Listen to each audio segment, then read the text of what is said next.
ॐ अज्ञानतिमिरान्धस्य ज्ञानाञ्जनशलाकया चक्षुरुन्मिलितं येन तस्मै श्रीगुरवे नमः।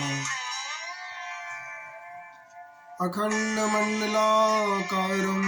व्याप्तं येन चराचरं तत्पदं दर्शितं येन तस्मै श्रीगुरवे नमः। वसुदेवसुतं देवं कंसचाणूरमर्दनं देवकी परमानन्दं कृष्णं वन्दे जगद्गुरुम्। प्रिय भक्तों, सभी को राधे राधे। कल हमने संप्रदाय, गुरु और शिष्य की से संबंधित चर्चा की थी कि गुरु की योग्यताएं क्या होनी चाहिए, किसे गुरु बनाना चाहिए, शिष्य की क्या योग्यता होनी चाहिए जिससे वो गुरु द्वारा दिए गए ज्ञान को ग्रहण कर सके और उसमें संलग्न होकर अपना मोक्ष का मार्ग बना सके। तो आज हम चर्चा करेंगे कि भगवान कौन है। तो चलिए शुरू करते हैं। एक ब्रह्म संहिता का श्लोक है जिसे ब्रह्मा जी के द्वारा भगवान की स्तुति में गाया गया। तो उस श्लोक की व्याख्या करते हुए ये सारी चीजें उसमें वर्णित हो जाएंगी। तो शुरू करते हैं। ईश्वरा परम कृष्णा सच्चिदानंद विग्रह अनादिरादिर गोविंदा सर्व कारण कारणम। ब्रह्मा जी इस सृष्टि के पहले जीव हैं जिन्होंने भगवान का साक्षात दर्शन किया, साक्षात्कार किया।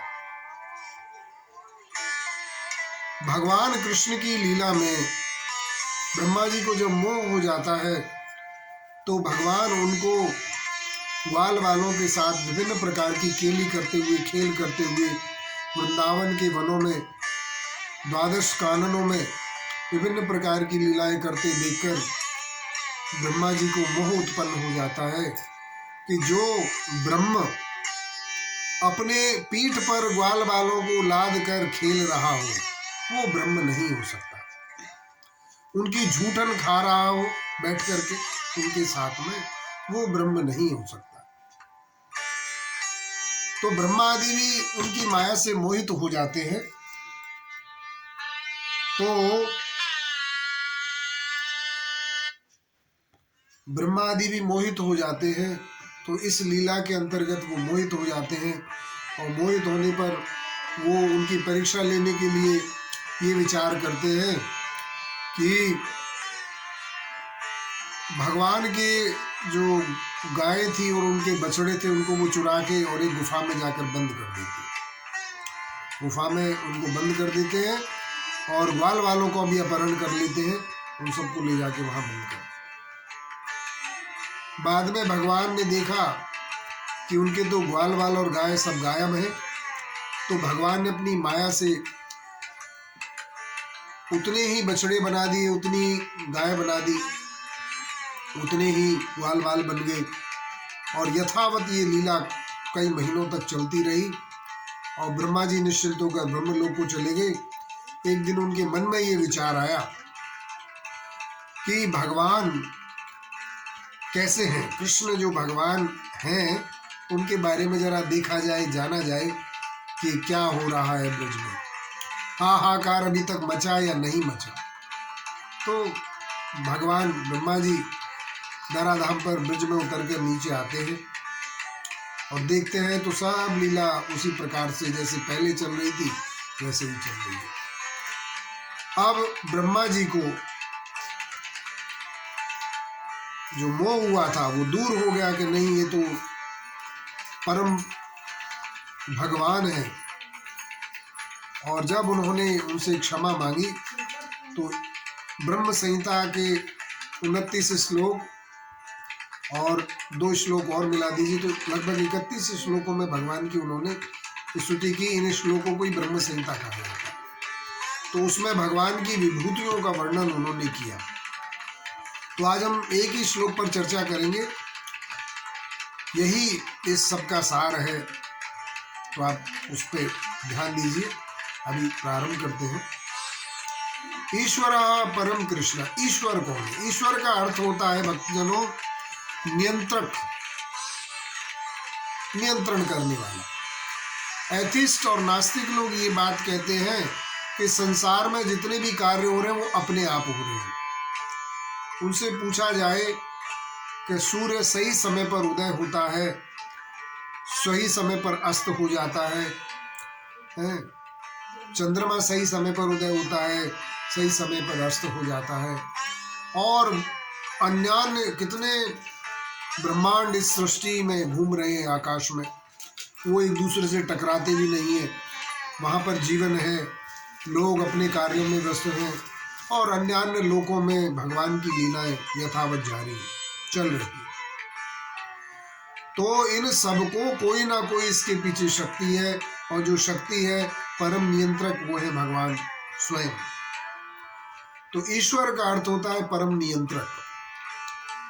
भगवान की सृष्टि में भगवान की इच्छा के बिना एक घास का तिनका भी नहीं हिलता। और मूर्ख जड़ बुद्धि लोग, नास्तिक लोग ये कहते भगवान के अस्तित्व को स्वीकारते ही नहीं। वो कहते सब कुछ अपने आप हो रहा है। ऐसा नहीं है।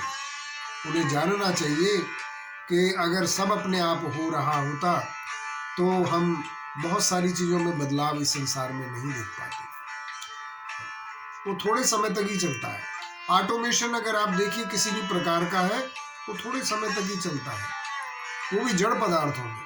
सजीव पदार्थों में, सजीव जीवों के अंदर इस तरह का ऑटोमेशन नहीं काम कर पाता। भगवत कृपा के बिना वो संभव नहीं। आप पानी में उंगली डालिए, आपको शीतलता प्रदान करता है पानी। जैसे ही रंग का H2SO4 सल्फ्यूरिक एसिड होता है, उसमें उंगली डाल के देखिए। पानी में उंगली डाली तो आपकी उंगली को ठंडक महसूस हुई, लेकिन वैसा ही वो भी तरल पदार्थ है, उसमें उंगली डाली तो आपकी उंगली जल गई, जल जाती है। ये भगवान की शक्ति से संभव है। एक ही जैसे दिखाई देने वाली तरल पदार्थ, एक आपको ठंडक प्रदान कर रहा है और दूसरा आपके हाथ को जला रहा है। तो ये भगवत शक्ति ही है जो पूरे चराचर में कार्य कर रही है, और उसके परम नियंत्रण में, सुपरविजन में ही ये सारी चीजें कार्य करती हैं। तो सबसे पहली बात ब्रह्मा जी ने कही ईश्वर परम कृष्ण, के परमेश्वर जो है, परम नियंत्रक जो है, वो भगवान कृष्ण है। क्योंकि उन्होंने परीक्षा लेकर देख ली भगवान की। ईश्वर परम कृष्ण सच्चिदानंद विग्रह। आप कहते हैं वो कैसे है? सत और चित और आनंद से बना हुआ उनका विग्रह, उनका जो रूप है वो सत्य से बना है। चित का मतलब ज्ञान होता है, ज्ञान से परिपूर्ण है, और आनंद में रहने वाले, सदैव आनंद में रहने वाले। तो सत्य चित आनंद विग्रह, जिनका स्वरूप ही सत्य चित और आनंद से परिपूर्ण है। अनादिरादिर गोविंदा सर्व कारण कारण। अनादिरादिर का अर्थ है कि ना तो जिनका आदि है, जिनका आरंभ नहीं है, और ना जिनका अंत है। अनादि रादि गोविंदा। गोविंद का अर्थ होता है, गो का अर्थ होता है इंद्रिय, और विंद का मतलब होता है स्वामी। तो जो हमारी इंद्रियों के स्वामी हैं, अनादिरादिर गोविंदा सर्व कारण कारण। इस संसार में जितने भी कारण हो सकते हैं, उन सभी कारणों के कारण भगवान कृष्ण है। तो ये श्लोक इस बात को प्रकट करता है कि बगैर ईश्वर की सत्ता के, उनकी शक्ति की, इस संसार में कोई भी चीज कार्य नहीं कर सकती। जब एक घास का तिनका भी अपने स्थान से हिल नहीं सकता, तो अन्य चीजों की तो बात ही क्या करें। तो नास्तिक लोगों को समझना चाहिए कि भगवान नाम की शक्ति है, जिसे हम परमेश्वर कहते हैं, कृष्ण कहते हैं, विष्णु कहते हैं, नारायण कहते हैं, मर्यादा पुरुषोत्तम राम कहते हैं। वो हमें समझाने के लिए अनेक अवतार धारण करके धराधाम पर आते हैं। अपनी लीलाओं के माध्यम से हम कलयुगी पतित जीवों के उद्धार के लिए वो इस धराधाम पर आते हैं और अन्य अन्य लीलाओं को करते हुए हमें सुख प्रदान करते हैं। तो अब प्रश्न उठता है कि भगवान कौन है। अब आप देखोगे बहुत सारे लोग अपने आप को भगवान उद्घोषित कर देते हैं इस संसार में। पता लगता है कि कोई महाराज है, वो भगवान अपने आप को घोषित कर दिया उन्होंने कि हम भगवान हैं। दूसरे महाराज आ गए, उन्होंने भी घोषित कर दिया हम भी भगवान हैं। तो भारत में गली गली में, मोहल्ले मोहल्ले में, शहरों में, कस्बों में, नगरों में, ग्रामों में, सब जगह पर इस प्रकार के भगवान भरे पड़े हैं। लेकिन हमें समझना चाहिए कि भगवान की योग्यताएं क्या है, हम किस व्यक्ति को भगवान पुकारें। तो भगवान की शास्त्रों में जो परिभाषा दी गई है वो एकदम स्पष्ट है।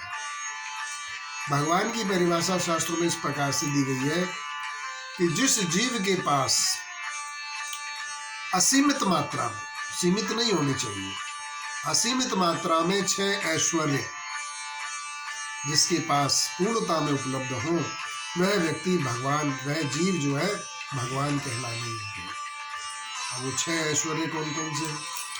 6 ऐश्वर्य में आता है कि भगवान सबसे ज्यादा रूपवान है, उनका सौंदर्य, उसकी तुलना नहीं की जा सकती संसार में।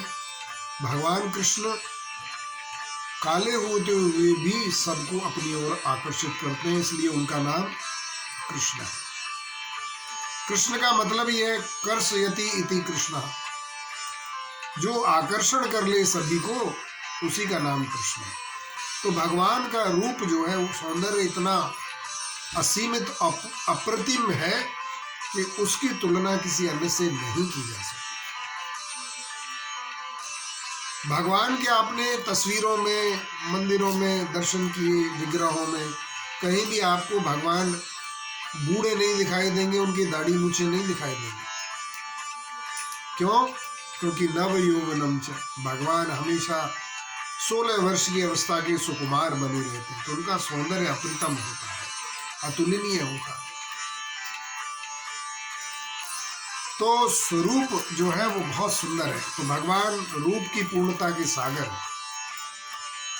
फिर आता है बल। बल की बात करें हम भगवान के, तो भगवान ने जैसे ही गोकुल धाम में जन्म लिया, अवतार ग्रहण किया, पहले दिन से ही तोड़फोड़ शुरू कर दी।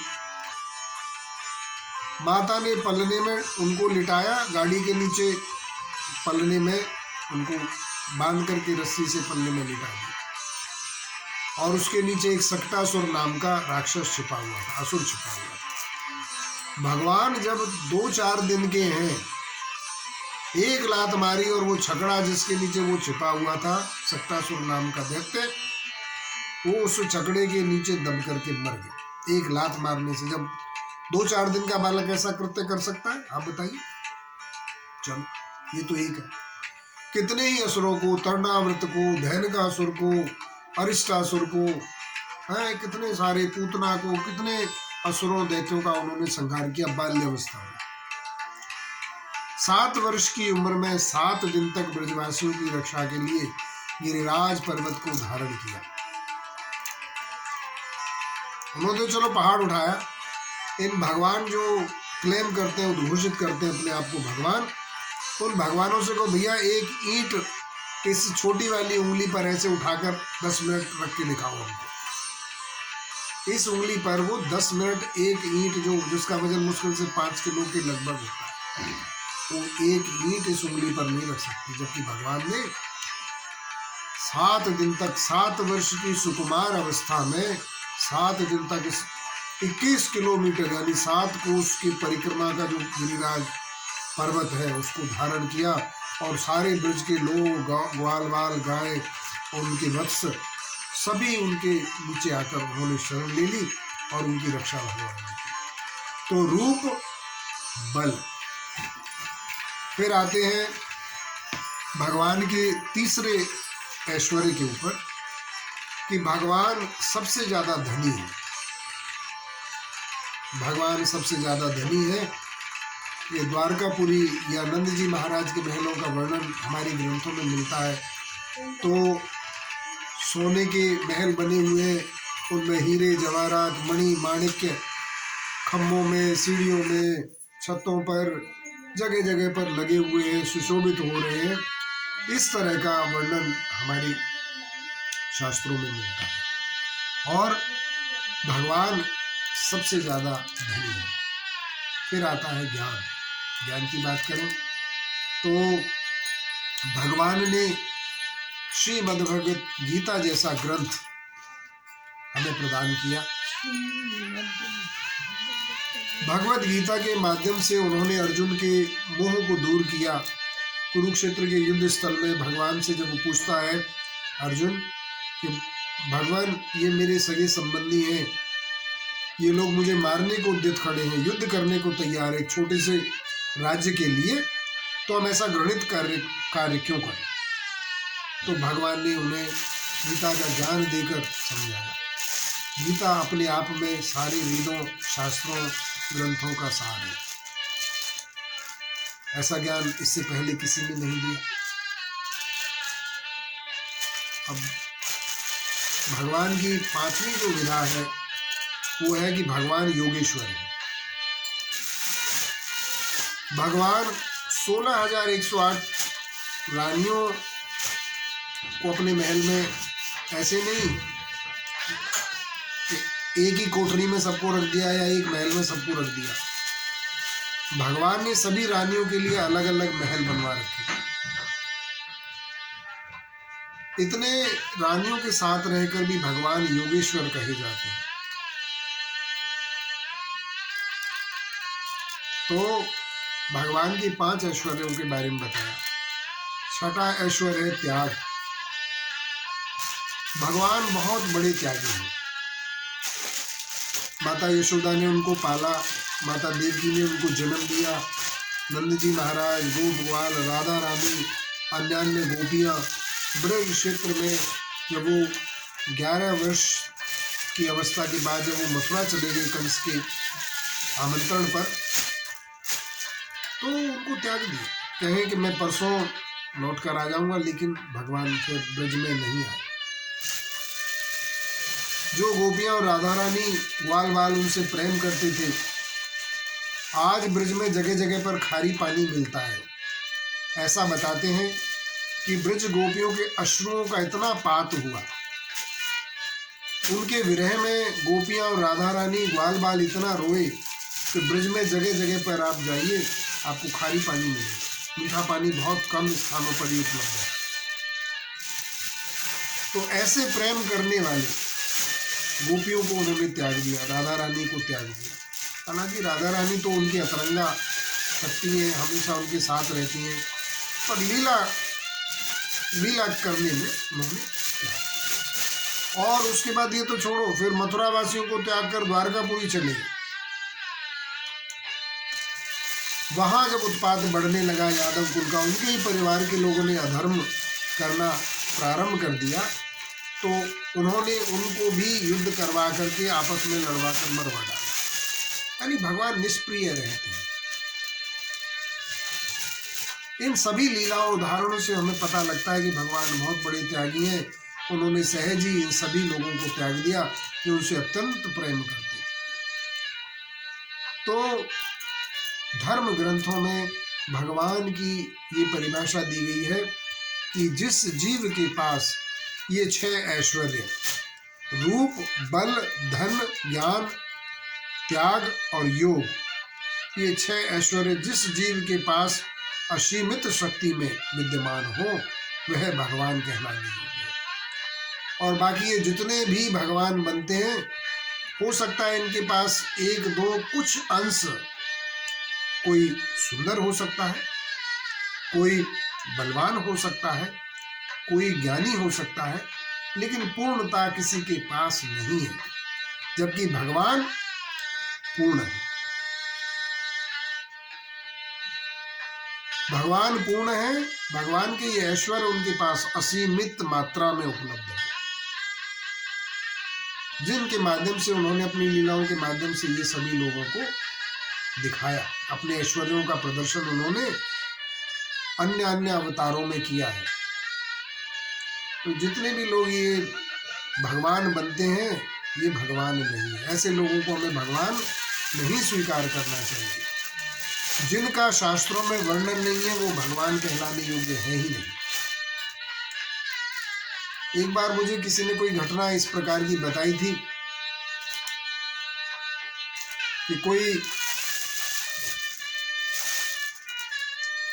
महाराज प्रवचन कर रहे थे कि भगवान सबसे बड़े धनी है, भगवान सबसे ज्ञानी है, भगवान के ऐश्वर्यों का वर्णन कर रहे थे। तो एक साईं बाबा का भक्त खड़ा हो गया, कहने लगा नहीं साईं बाबा भगवान है। तो महाराज ने उनसे पूछा अगर आपके साईं बाबा भगवान हैं तो क्या वो सोने का पहाड़ प्रकट कर सकते हैं?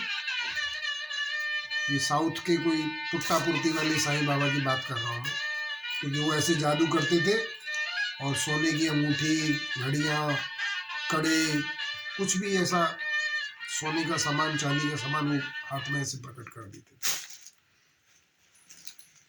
तो उन्होंने कहा कि अगर वो सोने का पहाड़ प्रकट कर सकते हैं तो वो भगवान है, और नहीं कर सकते तो आज से उनको भगवान मानना बंद करिए और भगवान कृष्ण की पूजा अर्चना और उपासना करिए।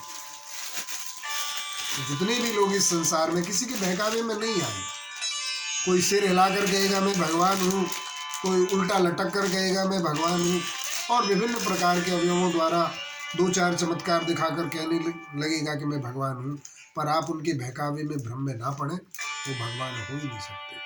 जो भगवान है उनका शास्त्रों में वर्णन है, उनकी विभूतियों का, उनकी कलाओं का, उनकी लीलाओं का वर्णन शास्त्रों में दिया गया है।